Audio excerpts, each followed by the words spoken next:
emerging water problems.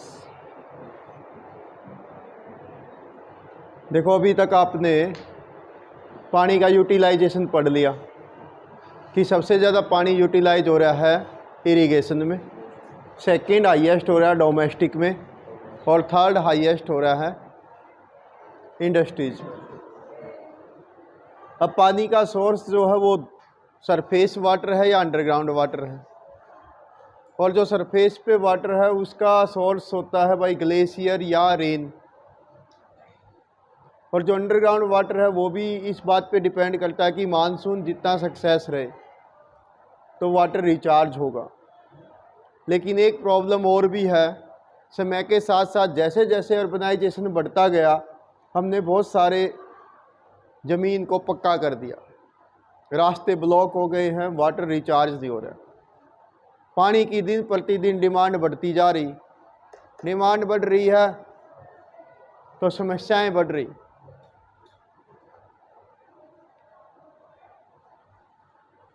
River के पानी के डिस्ट्रीब्यूशन को लेकर देशों में भी झगड़ा हो रहा है, राज्यों में भी झगड़ा बढ़ता जा रहा है, और एक ही राज्य के अंदर भी प्रॉब्लम्स क्रिएट हो रही। कोई एरिया कहता है कि हमें ज़्यादा पानी मिलना चाहिए था, हमें कम मिल रहा है। तो ऐसी बहुत सारी प्रॉब्लम्स हैं जो आपके सिलेबस में हैं, उनको देखते हैं कि वो कौन सी हैं और उनका सॉल्यूशन क्या क्या है। ठीक है, तो जैसे इसमें कह रहा है डेटेरियोरेशन ऑफ वाटर क्वालिटी, पानी की क्वालिटी जो है, सबसे पहले तो ये बात करिए कि वाटर की क्वालिटी का मतलब क्या है। वाटर क्वालिटी का मतलब है उसके अंदर प्योरिटी, प्योरिटी ऑफ वाटर। अब देखो, ये दो तरीके से इसकी क्वालिटी गिरती है, नेचुरली भी गिरती है और मैन मेड कारणों से भी गिरती है। अभी रेनी सीजन में आपने देखा होगा, जब बहुत बारिश होती है तो पहाड़ों से सिल्ट जो है वो मिट्टी रिवर के पानी में आता है, तो क्या क्वालिटी मेंटेन रहेगी। तो जो अगर ड्रिंकिंग के हिसाब से देखें तो वाटर की क्वालिटी गिर गई। लेकिन इसी पानी को जो रेनी सीजन में रिवर में कैनाल में पहुंचता है, अगर नेचुरल तरीके से देखें तो ये बहुत बढ़िया, क्योंकि जिस खेत में जाएगा वहाँ पर तो ये खादर सॉइल पहुँचा देगा, वो फर्टाइल सॉइल है। तो अलग अलग रेफरेंस में ये अलग अलग हो सकता है। दूसरा है, अभी थोड़ी देर पहले आपने पढ़ा था कि राजस्थान और महाराष्ट्र, उसमें ओवर यूजेज के कारण पानी ज़्यादा यूज हो रहा है तो फ्लोराइड बढ़ रहा है। बिहार में और बंगाल में ओवर यूजेज के कारण आर्सेनिक बढ़ रहा है, तो वहाँ पर वाटर की प्योरिटी किस कारण डिक्रीज हुई, ओवर यूजेज के कारण। इसी प्रकार से पंजाब, हरियाणा, वेस्टर्न उत्तर प्रदेश, इसमें भी हम इरिगेशन के लिए बहुत ज़्यादा पानी यूज किए जा रहे हैं, तो इसके कारण यहाँ पर भी पानी की क्वालिटी डिक्रीज हो रही है। वो डायरेक्ट नहीं हो रही तो वो सैलिनिटी को बढ़ा रही है। तो इस प्रकार से बहुत सारे कारण।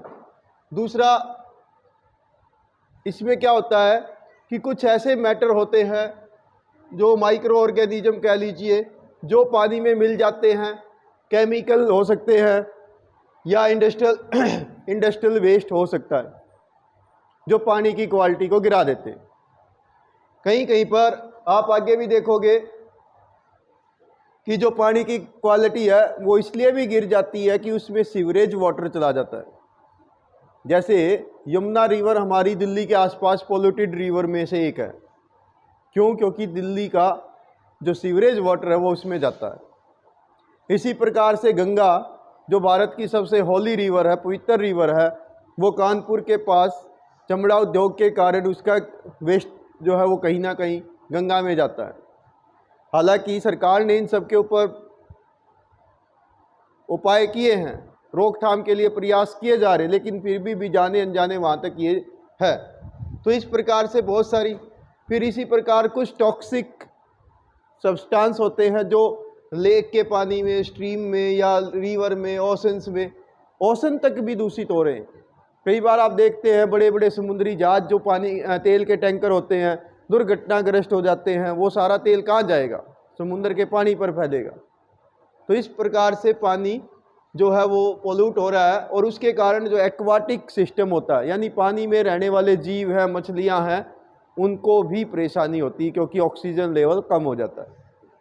इसी प्रकार से यहाँ पर आप देखेंगे कभी कभी तो ये पोल्यूटेंट ऐसे होते हैं कि ये अंडरग्राउंड वाटर तक पहुँच जाते हैं। अब जैसे आप देखिए जगह जगह पर कूड़े कचरे का ढेर हो और उस पर बरसात का पानी गिरे तो बरसात के पानी में वो कूड़े कचरे की गंदगी मिलकर अंडरग्राउंड तक चली जाती है। इसी प्रकार से आगे आपके लिए वेरी इंपॉर्टेंट सेंटेंस है, ये आपसे कई बार क्वेश्चन पूछेगा, भारत की 2 सबसे ज्यादा पोल्यूटेड रिवर कौन सी? One is Yamuna, another one is Ganga. Yamuna जो है वो दिल्ली के आसपास सबसे ज्यादा पोल्यूटेड है और ये गंगा रिवर जो है ये कानपुर के आसपास सबसे ज्यादा पोल्यूटेड है यूपी में। ठीक है,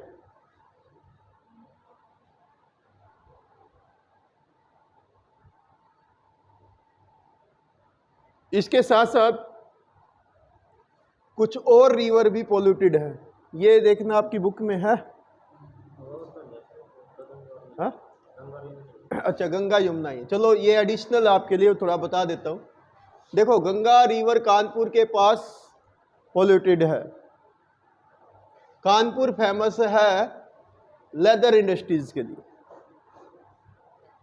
प्रयागराज जहाँ संगम है, वाराणसी रिवर जो एनिशियंट रिवर है, वाराणसी जो भारत का एंशियंट शहर है 2000 साल से भी पुराना, ठीक है, वहाँ पटना, कलकत्ता, ये सारे के सारे शहर गंगा नदी के किनारे हैं और कहीं ना कहीं इनके कारण से जो कहीं पर सीवरेज का कारण, कहीं इंडस्ट्रियल वेस्ट, वो गंगा रिवर को पोल्यूट कर रहा है। इसके लिए फिर हमने नमामि गंगे नाम का एक प्रोग्राम चलाना पड़ रहा है गंगा की सफाई के लिए। इसके साथ साथ यदि आप बात करेंगे यमुना की, तो यमुना रिवर सबसे ज़्यादा पोल्यूटेड है दिल्ली, मथुरा, आगरा, इटावा, इस वाली एरिया में। ठीक है, ये इसका भी आप अध्ययन कर लेंगे। ये भारत की 2 मेजर रिवर्स दिखाई गई, ये सोर्स बेस्ड में आपसे पूछा जा सकता है। नंबर 1 देखो, ये यमुना है, ठीक है, एक तो ये आपसे पूछी जा सकती है इसमें यमुना रिवर कौन सी है, गंगा कौन सी है, तो इन बातों को आप ध्यान रखेंगे। ये भागीरथी है, ये अलकनंदा, यहाँ देवप्रयाग में मिल जाती है तो ये गंगा है, और ये यहाँ प्रयागराज में मिल जाती है और आगे ये बहती है और यहाँ से बांग्लादेश और यहाँ सुंदरवन डेल्टा ये बनाती है। इसकी एक ब्रांच हुगली के रूप में कलकत्ता की ओर बहती है। अब यहाँ पर आपसे और क्या पूछेगा, वो ये पूछ सकता है कि एक तो ये बताओ यमुना में वाटर प्योरिटी कहाँ सबसे डिग्रेड है, तो वो है यहाँ पर दिल्ली से आगे। दिल्ली से आगे क्यों? क्योंकि दिल्ली का वेस्टेज इसमें पहुँचा। दूसरा आपसे ये पूछ सकता है कि इस नदी के किनारे पर बड़े शहर बताओ, तो एक तो ये है दिल्ली, एक यहाँ पर है आगरा, ठीक है, यहाँ पर आगरा है। इसी प्रकार से गंगा पे पूछ ले तो यहाँ पर ये है वाराणसी, ये है प्रयागराज जिसका पुराना नाम इलाहाबाद है, इलाहाबाद से पहले प्रयाग ही था, प्रयागराज ही था, ठीक है। इसके अलावा आगे जाकर पटना, ठीक है, तो ये मेन इस पे आप ध्यान रखेंगे। गंगा सबसे ज़्यादा प्रदूषित है कानपुर के आसपास, ठीक, तो इसको भी थोड़ा सा देख लेना। नेक्स्ट आता है वाटर कंजर्वेशन एंड मैनेजमेंट, पानी को कैसे बचाओगे, ठीक है, तो जो मेन बातें हैं वो देख लो। नंबर 1 कह रहा वाटर का जो फ्रेश वाटर की अवेलेबिलिटी है वो डिक्लाइन होना या उसकी डिमांड इंक्रीज होना, और उसके कारण बहुत सारे कारणों से वाटर का पोल्यूटेड होना। जैसे आपने पढ़ा था कि राजस्थान महाराष्ट्र में फ्लोराइड बढ़ रहा है, बिहार बंगाल में आर्सेनिक बढ़ रहा है, तो और दिल्ली के पास यमुना पोल्यूट हो रही है, कानपुर के पास गंगा पोल्यूट हो रही है, तो आप इनको मैनेज कैसे करोगे, ठीक है। तो उसके लिए हमने बहुत सारे नंबर 1 सस्टेनेबल डेवलपमेंट को अडॉप्ट करना पड़ेगा कि वाटर रिसोर्सेज को इस ढंग से यूज करना पड़ेगा कि वो आज भी काम आए और आने वाले समय में भी काम आए, फ्यूचर में भी काम आए, प्रेजेंट की डिमांड को पूरी करते हुए। ठीक है, तो ये करना पड़ेगा। दूसरा ये देख लीजिए, इफेक्टिव मैनेजमेंट। दूसरा हमने करना पड़ेगा इफेक्टिव प्रबंधन, पानी का ठीक ढंग से यूटिलाइजेशन। अभी आपने देखा बहुत सारे स्टेट में ओवर यूजेज के कारण पानी पोल्यूट हो रहा है, तो भाई लिमिटेड यूज करिए, तो तरीके बदल दो खेती के, इरिगेशन के तरीके बदलिए, स्प्रिंकल अपनाइए। ठीक है, तो ये सब। इसके साथ साथ हमें कुछ स्टेप लेने पड़ेंगे, quick step. Take quick steps, make effective policies and laws. नीतियाँ अच्छी बनाइए, कानून सख्त रखिए। ओके, और इनके लिए पानी को बचाने के लिए हमें अडॉप्ट इफेक्टिव मेजर्स, पानी को बचाने के प्रभावशाली तरीके अपनाओ, तब जाके पानी बचेगा। यानी हर स्टेप पे हमें पानी बचाना पड़ेगा। इसके साथ साथ टेक्नोलॉजी आप यूज कर सकते हैं, मेथड अपना सकते हैं ताकि पानी को दूषित होने से बचाया जा सके। कुछ टेक्नोलॉजी की मदद से सफाई कर लें, रिसाइकल कर सकते हो, रीयूज कर सकते हो। इसी प्रकार से आगे कह रहा है, ये आएगा आपका रिसाइकल एंड रीयूज। तो ये सारा काम आपने करना पड़ेगा ताकि पानी हम लंबे समय तक यूज कर सके। इसके अलावा आपने क्या करना पड़ेगा, प्रिवेंशन ऑफ वाटर पॉल्यूशन, कि पानी दूषित ना हो, इसके लिए प्रयास करना पड़ेगा। क्या करोगे कि बहुत सारी बातें तो ऊपर वाली ही आ जाएंगी, तो इसमें नंबर 1 तो आप ये करिए कि जो हमारी रिवर्स हैं उसमें पोल्यूटेंट को छोड़ना बंद करिए। दूषित जो पानी है उसको उसमें छोड़ना बंद कर दो। पानी का रिसाइकल करो। ठीक है, इसके साथ साथ जो कह रहा है, जो कंसंट्रेशन ऑफ पोल्यूटेंट रिवर में है वो हाई हो जाते हैं समर सीजन में। अब ये आपसे क्वेश्चन भी पूछ सकता है कि ऐसा क्यों हो। नदी में समर सीजन में पोल्यूशन ज़्यादा होता है, रेनी में और विंटर में कम होता है। क्यों? तो एक ही कारण ये होता है कि समर सीजन में पानी का यूटिलाइजेशन बढ़ जाता है, तो रिवर में पानी कम रह जाता है, तो पोल्यूटेंट जो जितना भी लेवल पे था वो ज़्यादा हो जाएगा। जब रेनी सीजन में पानी बहुत आएगा तो वो पोल्यूटेंट थोड़ा सा रह जाएगा, तो वो इतना दिखाई ही नहीं देगा। तो ये कारण। इसी प्रकार से सरकार ने एक बना रखा है वाटर पोल्यूशन को कंट्रोल करने के लिए, CPCB, central pollution control board. इसकी फुल फॉर्म भी आप याद रखिए। इसके साथ साथ हर स्टेट के अंदर भी ऐसा ही एक बोर्ड होता है जिसको हम बोलते हैं स्टेट पोल्यूशन कंट्रोल बोर्ड। वो हर राज्य में जो वाटर बॉडीज होती हैं उनका सर्वे करता रहता है, मॉनिटरिंग करता रहता है, और उसके लिए अलग अलग स्थानों पर CPCB ने 507 स्टेशन बनाए जो वाटर की मॉनिटरिंग करते रहते हैं और डाटा कलेक्ट करते रहते हैं, ताकि पता चलता रहे कि वाटर का जो पोल्यूशन का लेवल है वो क्या है। ये आ गया ना, monitoring of the water quality. तो ये होती रहती है। इसके अलावा उसमें ये देखा जाता है कि कितना ऑर्गेनिक या बैक्टीरियल कॉम्बिनेशन है पानी में, और उसके जो रिवर के अंदर जो सोर्स है वहाँ से कैसे हम उसको कंट्रोल कर सकते हैं। ये आपकी बात पहले भी आ गई थी कि यमुना रिवर जो है वो मोस्ट पोल्यूटेड रिवर है कंट्री की, दिल्ली और इटावा के बीच। ये याद रखेंगे। सबसे ज़्यादा मोस्ट पोल्यूटेड पूछे तो नंबर सबसे टॉप पे यमुना है, दिल्ली और इटावा के बीच। सेकंड पे गंगा है कानपुर में।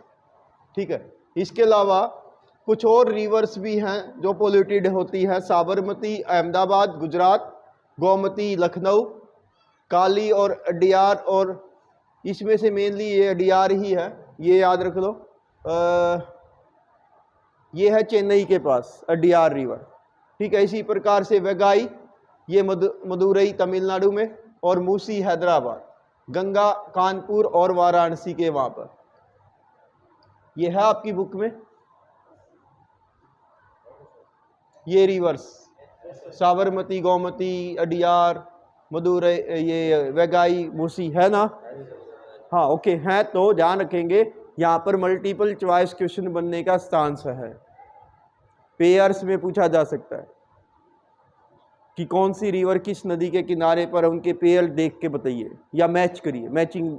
ठीक है, तो देखो साबरमती अहमदाबाद, गोमती के किनारे पर है लखनऊ, अडियार रिवर जो है यहाँ पर इसके किनारे पर है चेन्नई। ठीक है, तमिल वो वैगाई के किनारे पर है मदुरई, और मूसी नदी के किनारे पर है हैदराबाद, गंगा के किनारे पर कानपुर और वाराणसी। ठीक है, तो ये याद रखना।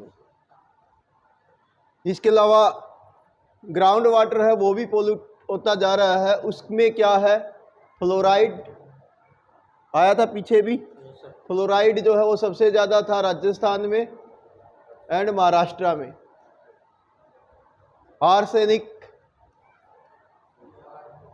वो था बिहार और वेस्ट बंगाल में, तो ये याद रखोगे। इसके अलावा सरकार ने कुछ कानून भी बनाए हैं, जैसे water prevention and control of pollution act 1974, ये याद रख लियो। ये आपसे वैसे भी एक अंक का क्वेश्चन पूछा जा सकता है कि भारत में water prevention and control of pollution act कब पारित किया। पानी को बचाना और प्रदूषण उसे पोल्यूशन से बचाना, प्रदूषण से बचाना, ये कानून कब पारित हुआ, 1974। एक कानून था इन्वायरमेंट प्रोटेक्शन एक्ट, पर्यावरण संरक्षण कानून 1986, ये दूसरा इंपॉर्टेंट सेंटेंस रहेगा आपके लिए। इसके साथ साथ एक कानून बनाया वाटर सेस एक्ट 1977, 1977 में, वाटर सेस। ओके, इसके साथ साथ एक और चीज सबसे जरूरी है, जब तक ये नहीं होगी तब तक आप पानी को प्रदूषित होने से बचा ही नहीं सकते, वो है पब्लिक अवेयरनेस। जनता को जागरूक करना पड़ेगा। यदि हमारे देश की जनता जागरूक हो जाए, यानी हम और आप जागरूक हो जाए, हम हर स्टेप पे पानी को पोल्यूट होने से, ओवर यूज होने से, अननेसेसरी यूज होने से बचाएं, तो देश का पानी ऑटोमेटिकली हम बचा लेंगे। ठीक है, तो पब्लिक अवेयरनेस ज़रूरी है। इसके साथ साथ आप 3R बोल सकते हैं कि ये तरीका हमने अपनाना चाहिए, रिड्यूस, रीयूज, रिसाइकल। ठीक है, तो ये हम कर सकते हैं।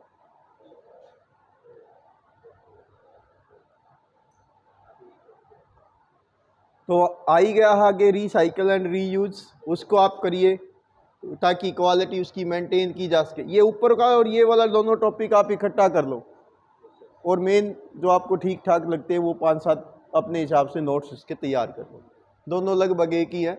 इसमें देखो एक अच्छी बात ये देता है आपको, ये एक अच्छा सुझाव भी है कि जो वाटर क्वालिटी हल्की हो, यानी जो पूरी तरह से फ्रेश ना हो, पूरी तरह से मीठा ना हो, उस पानी को आप यूज कर सकते हैं इंडस्ट्रीज़ के अंदर। इंडस्ट्रीज़ में मतलब जो मशीनों को ठंडा करने में यूज हो रहा है, यानी मशीन के अंदर पानी गया, उसकी गर्माहट को उसने सोख लिया और बाहर निकल के आ गया, तो उसमें 100% मीठा पानी भेजने की क्या ज़रूरत है।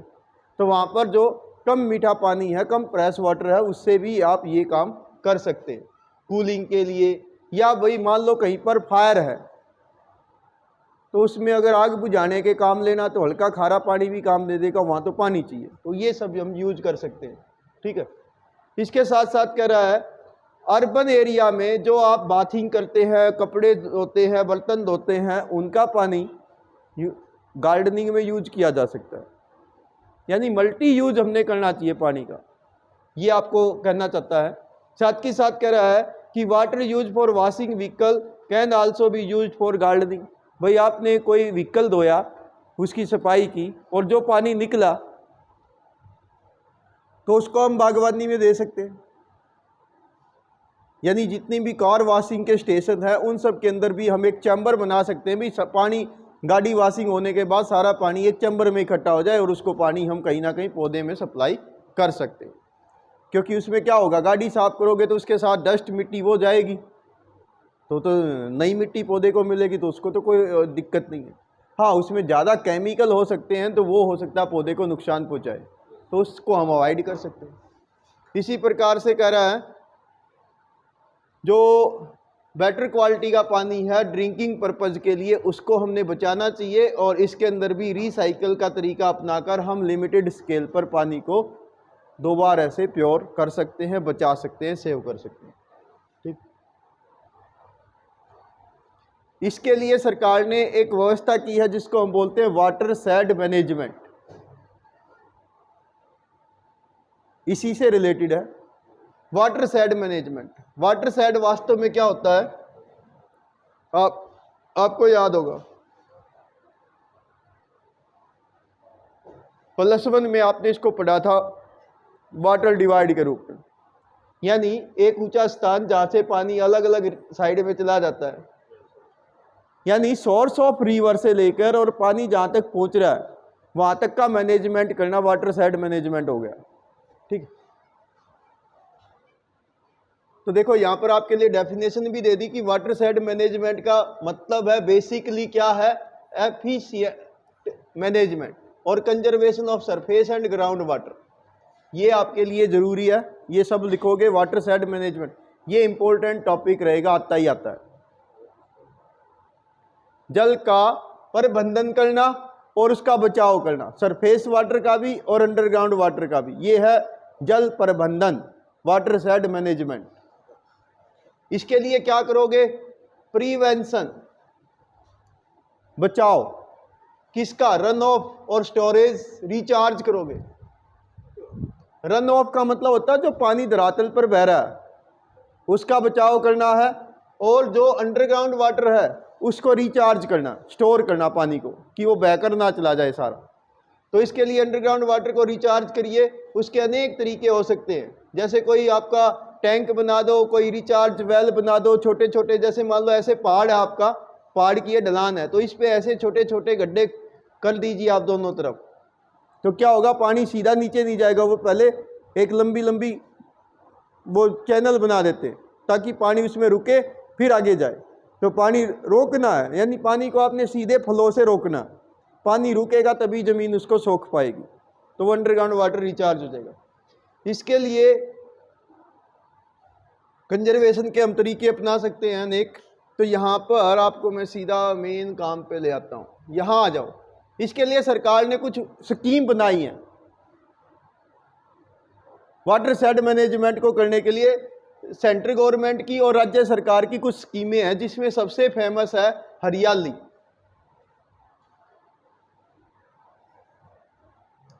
सबसे इंपॉर्टेंट रहेगा आपका ये हरियाली।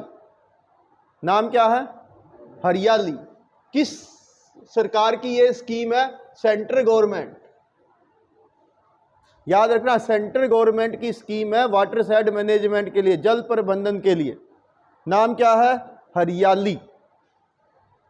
इसका उद्देश्य क्या है, इसका उद्देश्य है पानी को बचाना, कंजर्वेशन ऑफ वाटर। किसके लिए, ड्रिंकिंग के लिए, इरिगेशन के लिए, फिशरीज के लिए या एफोरेस्टेशन के लिए, यानी वनारोपण के लिए। ये सारी बातें ना भी याद रहे तो इतना याद रखना, सेंट्रल गवर्नमेंट की स्कीम है हरियाली और इसका उद्देश्य है वाटर कंजर्वेशन, पानी बचाना। ओके, सेकंड है, सेकंड पे आ जाओ, नीरू मीरू। नीरू का मतलब वाटर, मीरू का मतलब यू, पानी और आप। नीर मतलब पानी होता है, यहां नीरू है। नीरू मीन्स पानी, मीरू मीन्स यू, आप। हम कह लीजिए, पानी और हम, पानी और आप, पानी और लोग।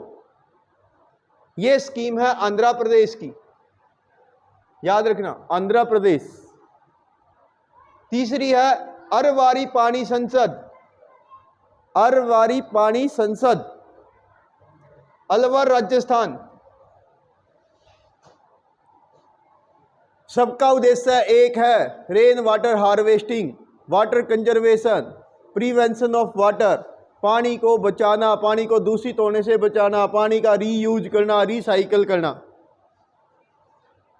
तीनों को हमेशा माइंड में रखना, आएगा ही आएगा, एमसीक्यू में भी आता है, सोल्ट में भी आएगा। हरियाली सेंट्रल गवर्नमेंट, नीरू मीरू आंध्र प्रदेश, अरवारी पानी संसद राजस्थान। अब उल्टा सुन लो, उल्टा भी पूछ सकता है, राजस्थान की वाटर सेविंग स्कीम है अरवारी पानी संसद। आंध्र प्रदेश की स्कीम है नीरू मीरू। सेंट्रल गवर्नमेंट की स्कीम है हरियाली।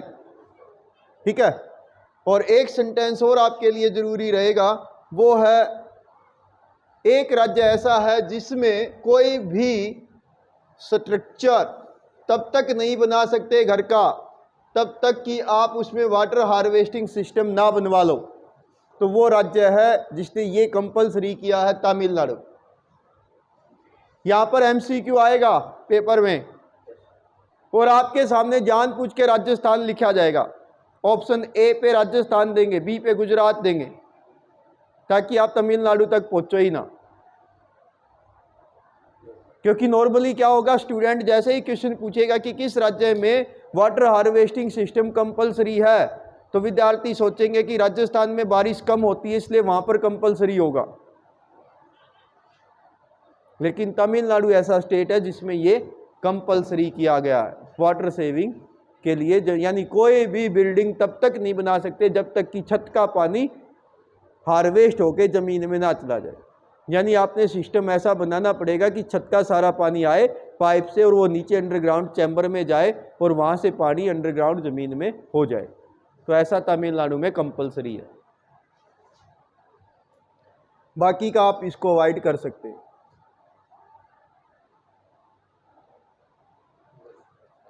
आज के लिए इतना ही बहुत है, बाकी का बाद में देखते हैं।